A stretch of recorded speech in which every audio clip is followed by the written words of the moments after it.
तो देखिए बच्चों, आज हम है ना सवाल नंबर 5 पढ़ने वाले हैं। प्रश्नावली 16.1 में 4 सवाल हमने पिछली बार पढ़ लिए थे।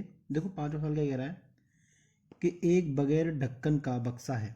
ठीक है, बगैर ढक्कन का बक्सा है जिसमें उसकी लकड़ी जो लगी है ना उसकी मोटाई 3 सेंटीमीटर है। तब इसका बाहरी जो लंबाई है इसकी वो 146 है, चौड़ाई 116 है और ऊंचाई 83 है। और इसके अंदर करवाना है पेंट। तो 2 रुपये प्रति 1000 वर्ग सेमी के हिसाब से कितने रुपए लगेंगे इसके पेंट कराने में, यह सवाल। देखो मैं आपको चित्र के माध्यम से समझाता हूँ। क्या है कि आप जरा सपोज करो कि ऐसा एक घनाभ के आकार का आपको बक्सा दे रखा है। ठीक है, घनाभ के आकार का आपको कोई बक्सा दे रखा है। ठीक है, आपने सोच लिया कि ऐसा एक बक्सा है जिस पे क्या करवाना है, पेंट करवाना है। आप ये सोचो, तो पेंट करवाने के लिए क्या दिया इसने, ये जो लकड़ी लगी ना ये वाली, वो कितनी मोटी है, वो लकड़ी की जो मोटाई है वो 3 सेंटीमीटर मोटाई है। ये इन्होंने दे दी। इधर से भी मतलब लकड़ी जितनी भी लगी है वो 3 सेंटीमीटर मोटी हो जाएगी। ठीक है कि नहीं।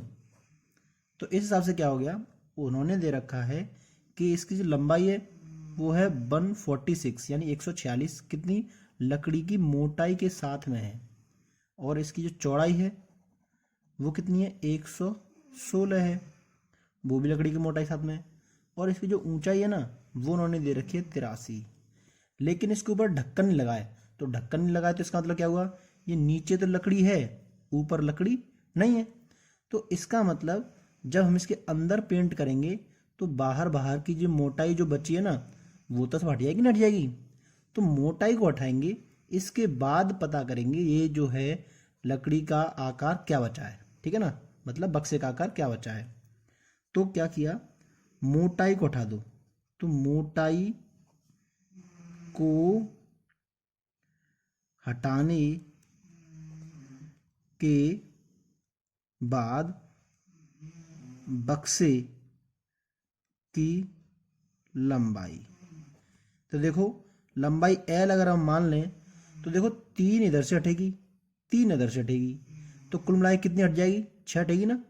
तो 146 में से हम घटा देंगे 6, तो लंबाई कितनी बचेगी, 140 सेंटीमीटर, है ना। और इसी तरह चौड़ाई है, तो चौड़ाई में तो मोटाई इधर भी आ रही है ना और इधर भी आ रही है, तो दोनों मोटाई हटेंगी ना। तो 3 इधर से 3 इधर से, टोटल कितनी होगी, 6, तो यहाँ भी हट जाएगी। तथा जो चौड़ाई है वो क्या हो जाएगी, बी मान लेते हैं इसको, वो हो जाएगी 116 में से घटा दो 6, कितनी बची, 110 सेंटीमीटर। और ऊंचाई, तथा ऊंचाई हमने मान ली h, तो वो थी 83। अब 83 से ऊपर तो है नहीं लकड़ी, तो इसका मतलब नीचे वाली लकड़ी हटेगी ना, तो कितनी हटेगी, मात्र 3 हटेगी। तो इस तरह से ऊंचाई कितनी हो जाएगी, 80 सेंटीमीटर हो जाएगी, है ना। अब हमारे पास इसकी लंबाई चौड़ाई ऊंचाई है। अब इसे पेंट करना है। तो देखो पेंट करने के लिए क्या है, इस घनाभ में बक्से में 6 साइड है, साफ दिख रही है ना, तो 1 2 3 4 5 और आगे वाली 6, तो 6 साइड है। अब 6 साइड में जब पेंट करेंगे तो क्या निकालेंगे, संपूर्ण पृष्ठ, क्योंकि संपूर्ण पृष्ठ में 6 की 6 साइड आ जाती हैं। लेकिन यहाँ क्या ऊपर ढक्कन नहीं तो ऊपर पेंट होगा नहीं, तो ये ऊपर वाली साइड क्या है, हट जाएगी। तो 6 साइड में से हम एक साइड घटा देंगे, है नहीं। तो पेंट करने के लिए आवश्यक पृष्ठीय क्षेत्रफल क्या हो जाएगा, पहले तो निकालेंगे हम सारी आकृति का पृष्ठीय क्षेत्रफल। ठीक है, तो वो क्या होता है, 2 गुणा LB plus BH plus HL, ये होता है ना।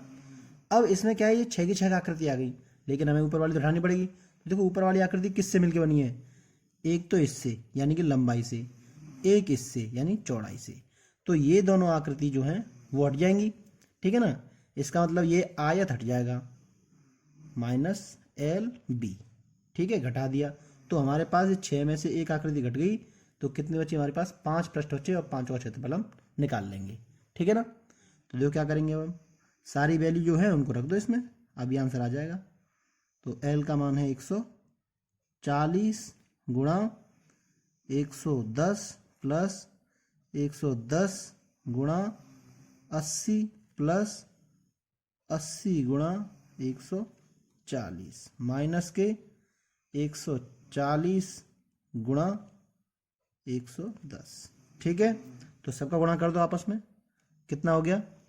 गुणा करने के बाद देखो 2, हमने इन दोनों का गुणा किया तो 40 का गुणा, वो 140 का गुणा करेंगे 110 में, तो 140 का गुणा 110 में करने का कितना आता है, हमारे पास आ जाएगा 15,400 प्लस, इसी तरह से इसका गुणा करेंगे 11 8 88 8800 प्लस, ऐसे इन दोनों गुणा करेंगे तो कितना हो जाएगा 14 8 112, तो ये जाएगा 112,00। इनका तो हो गया, ऐसे इनको घटा देंगे, तो इनका गुणा तो पता ही है ना, एक अभी किया था, कितना हो गया ये 154,00।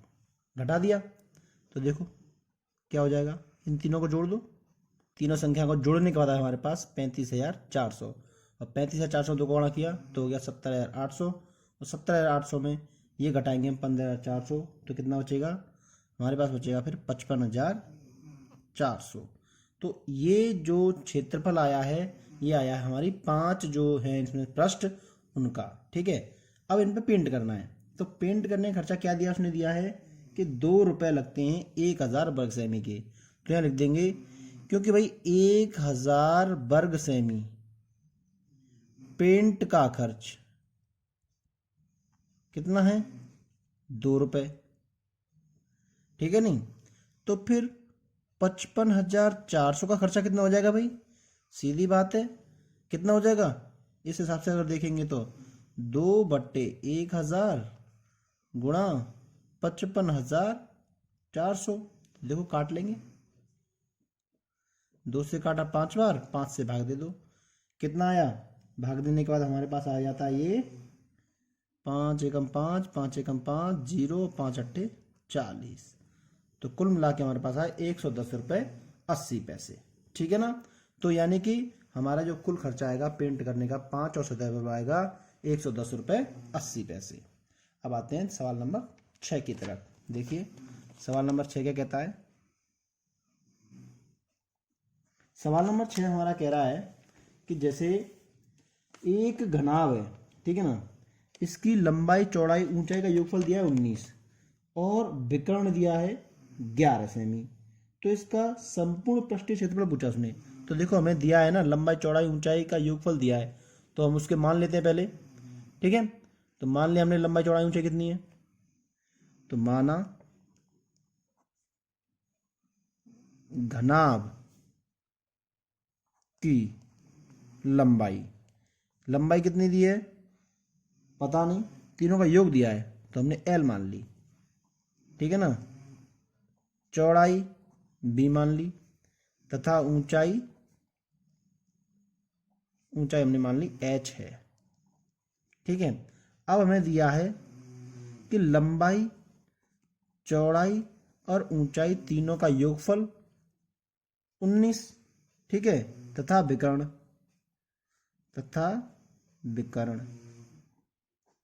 कितना दिया है हमें, विकर्ण 11। तो विकर्ण का सूत्र क्या होता है, लंबाई का वर्ग चौड़ाई का वर्ग ऊंचाई का वर्ग, इसका वर्गमूल, ये होता है हमारा विकर्ण का सूत्र। अब इस अंडर रूट को वर्गमूल को मैं इधर भेजूंगा तो क्या बन जाएगा, वो वर्ग बन जाएगा ना, या ये मान लो कि दोनों ओर वर्ग करने पर, ठीक है, दोनों ओर वर्ग करेंगे तो यहां से तो वर्ग हट जाएगा और इधर वर्ग लग जाएगा, तो 11 का वर्ग क्या होता है 121। ठीक है, तो हमारे पास अब दो चीजें आ गई, एक तो L plus B plus H आ गया, एक L square plus B square plus H square आ गया। अब क्या करेंगे हम, देखो आप लोगों को 9th क्लास का एक सूत्र याद होगा, वो कहता है हमारा a प्लस बी प्लस सी का होल स्क्वायर। तो इसका सूत्र कहता है, क्या कहता है, देखो मैं लिख देता हूं यहाँ पे, चूंकि L plus B plus H का होल स्क्वायर कहता है, ये कहता है a स्क्वायर मतलब पहली संख्या का वर्ग प्लस बी स्क्वायर प्लस सी स्क्वायर प्लस 2 गुणा एल बी बी एच और एच एल, ये है सूत्र। ठीक है, तो देखो इस सूत्र में जो चीज़ें हमें ज्ञात हैं वो सब रख देंगे। देखो L plus B plus H हमें ज्ञात है, कितना है 19, तो यहाँ पे क्या रखेंगे हम 19। अब वर्ग लगाए तो वर्ग लगा दो। इसका मान हमें पता है कितना है, देखो ये दिया है 121 प्लस इसको रख दो ऐसे का ऐसा, तो L B B H H L. अब 121 को इधर भेजेंगे तो 19 का वर्ग क्या होता है 361। 121 इधर आएगा तो घट जाएगा, क्या रह गया इधर रह गया ये एल बी बी एच और एच एल। तो देखिए 161 में से 121 घटे तो कितने बचे 240। ये क्या आ गया एल बी बी एच और एच एल। अब ये एल बी बी एच और एच एल का दो का दुगना क्या होता है, ये होता है हमारा संपूर्ण पृष्ठीय क्षेत्रफल। और यही तो पूछा था हमसे, तो आ गया ना आंसर। तो लिख देंगे अतः संपूर्ण पृष्ठीय क्षेत्रफल बराबर हमारे पास आ गया 240 सेंटीमीटर स्क्वायर। ठीक है, आसान सवाल था, हो गया। अब देखिए सवाल नंबर 7। सवाल नंबर 7 क्या है, ये भी बहुत सरल सवाल है। इसने हमसे पूछा है कि 6 सेमी भुजा के वर्गाकार फर्श के कमरे में 180 घन मीटर की हवा है, तो कमरे की ऊंचाई क्या होगी। मान लो ना आपके पास एक कमरा है, ठीक है ना, तो कमरा जब उन्होंने दिया है तो उन्होंने कह दिया जो कमरा का फर्श है ना वो हमारा वर्गाकार है। ठीक है, ये जो फर्श इन्होंने लगाया है ये वाला, ये कैसा फर्श है, ये वर्गाकार है। ठीक है, वो ये कह रहे हैं ये वर्गाकार है, तो इसका मतलब क्या होगा, ये लंबाई और ये लंबाई ये चौड़ाई होगी बराबर होगी नहीं होगी, तो ये 6 है तो ये भी 6 हो जाएगी ना। ऊंचाई उन्होंने पूछी है। अब मान के चलो ये घनाव के आकार का है, तो इसमें जो भी वायु भरी जाएगी ना, हवा भरी जाएगी, वो किसके बराबर होगी, इसके आयतन के बराबर होगी कि नहीं होगी, है कि नहीं।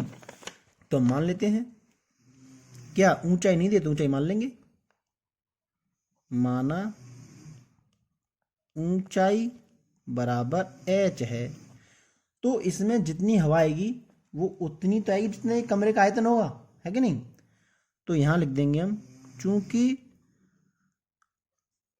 कमरे का आयतन बराबर कमरे में हवा, ठीक है कि नहीं। अब कमरे का आयतन होता क्या है भाई, कमरा घनाव क्या करे तो लंबाई गुणा चौड़ाई गुणा ऊंचाई, तो लंबाई गुणा चौड़ाई गुणा ऊंचाई। कमरे में हवा दे रखी है 180, है ना, तो लंबाई चौड़ाई तो दे रखी है कितनी कितनी 6 की है, क्योंकि वर्गाकार है ना इसलिए दोनों बराबर हो जाएंगी। अब देखो h का मान निकालना है तो 6 और 6 को इधर भेजेंगे, तो 6 और 6 यहाँ आ गए। अब देखो काट लो, मैंने 6 से काटा तो कितना काटा 6 18 30 बार, 6 से फिर काटा कितनी बार 5 बार, तो कमरे की ऊंचाई कितनी हो गई 5 मीटर की होगी। देखो बहुत आसान है, अतः कमरे की ऊंचाई 5 मीटर है। अतः कमरे की ऊंचाई जो है कितनी हो जाएगी 5 मीटर होगी, है ना सरल। अब देखो अगला सवाल, सवाल नंबर 8। देखो सवाल नंबर 8 क्या कहता है, सवाल नंबर 8 कह रहा है कि जो है 94 मीटर लंबी एक दीवार है, 1.5 मीटर ऊंची है और 35 सेंटीमीटर चौड़ी है। तो दीवार बनाने में जो है 22 गुणा 10 गुणा 7 नाप की जो है कितनी ईंटें उसमें आ जाएंगी। तो देखो ये बहुत सरल सवाल है, क्यों, क्योंकि दीवार है। अब दीवार में देखो लंबाई भी है चौड़ाई भी ऊंचाई भी है, तो इसका मतलब क्या है दीवार घनाव के आकार की कोई, और उसमें ईंट लगानी है तो ईंट भी कैसी है घनाव के आकार की होती है। तो जितनी जो है दीवार की आयतन होगी ना उतनी ही उसमें ईंट आ जाएंगी। तो क्या करना है, ऐसे सवाल जब भी आएंगे हमें दीवार के आयतन निकाल करके ईंट के आयतन का भाग देना है, तो ईंटों की संख्या आ जाएगी, है ना, बहुत आसान। तो हम आराम से निकाल सकते हैं।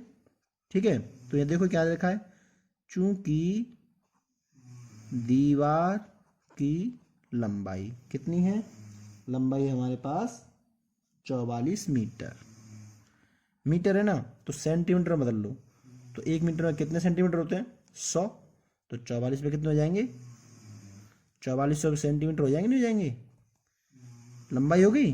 और अब निकालने की क्या इसकी ऊंचाई।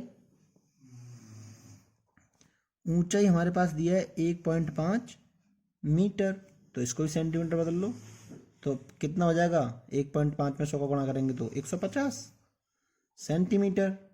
और हमें चौड़ाई तो दे ही रखी है, वो तो सेंटीमीटर में ही है। ठीक है, तो ये तो हो गई दीवार की। और ईंट की नाप क्या दे रखी है, वो तो सेंटीमीटर में ही है।